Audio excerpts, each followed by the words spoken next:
Attitude, next వచ్చేసి aptitude. అయితే ఈ రెండు వర్డ్స్ కూడా వెరీ వెరీ ఇంపార్టెంట్. ఈ రెండు వర్డ్స్ అనేవి చాలా సిమిలర్ గా, చాలా దగ్గర సంబంధం ఉన్నా కూడా వీటిలో చాలా వేరియేషన్స్ ఉన్నాయి. అవి ఏంటి అనేది మనం చూద్దాం. దాంట్లో ఏంటి అంటే ఫస్ట్ వర్డ్ ని మనం చూద్దాం. ఎథిక్స్ లో ఆటిట్యూడ్. యాటిట్యూడ్ అంటే ఏంటి అంటే, యాటిట్యూడ్ అనేటువంటి వర్డ్ కి తెలుగు వర్డ్ వైఖరి. ఆప్టిట్యూడ్ అంటే ఏంటి అంటే దృక్పథం, అంటే పర్స్పెక్టివ్ అంటాం దాన్ని కూడా.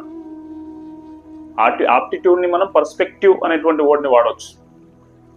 అంటే ఒక స్కిల్ ఓరియంటెడ్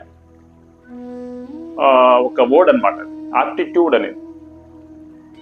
అయితే యాటిట్యూడ్ అంటే ఏంటి అంటే, యాటిట్యూడ్ అనేది మన యొక్క ఫోర్ ఫాదర్స్ నుంచి, మన గ్రాండ్ పేరెంట్స్ నుంచి ఎప్పుడో దాగి ఉన్నటువంటి జెనెటికల్ క్యారెక్టర్ మన యొక్క నెక్స్ట్ జనరేషన్కి, ఆ నెక్స్ట్ జనరేషన్కి ఇలా ఇలా ఇలా వెళ్ళేటువంటి ఒక ఇన్బిల్ట్ క్యారెక్టర్ని మనం ఆటిట్యూడ్ అంటాం.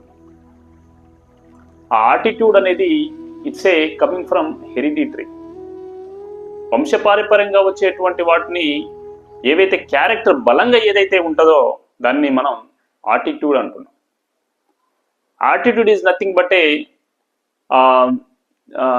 సైకలాజికల్ అండ్ జెనెటికల్ మాడిఫికేషన్ అంటున్నాం.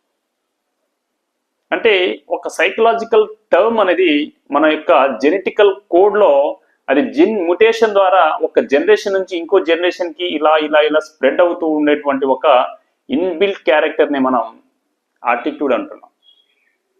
ఆటిట్యూడ్ అనేది మనకు మార్చుకోవడానికి లేదా దాన్ని చేంజ్ చేయడానికి అవకాశాలు చాలా తక్కువ ఉన్నాయి. ఎందుకు అంటే it's a complete made with 99% మన హెరిడిటరీ నుంచే వస్తాయి.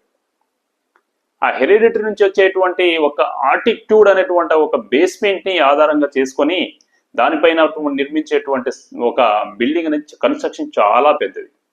దాంట్లో aptitude, behaviour, sympathy, empathy and emotionals, ఇవన్నీ కూడా చిన్న చిన్న డొమైన్స్ అన్నీ కూడా ఈ ఆటిట్యూడ్ ఏదైతే బేస్మెంట్ ఉంటుందో దానిపైన ఆధారపడి ఉంటాయి. సో ఇలా మనకు ఈ ఆటిట్యూడ్ అనేది చాలా very very important topic. So ఆటిట్యూడ్కి మనకు వచ్చేటువంటి కాంపోనెంట్స్ అనేవి కొన్ని ఉంటాయి. ఆ కాంపోనెంట్స్ ఏంటి అంటే, ఫస్ట్ కాంపోనెంట్ వచ్చేసి మనకు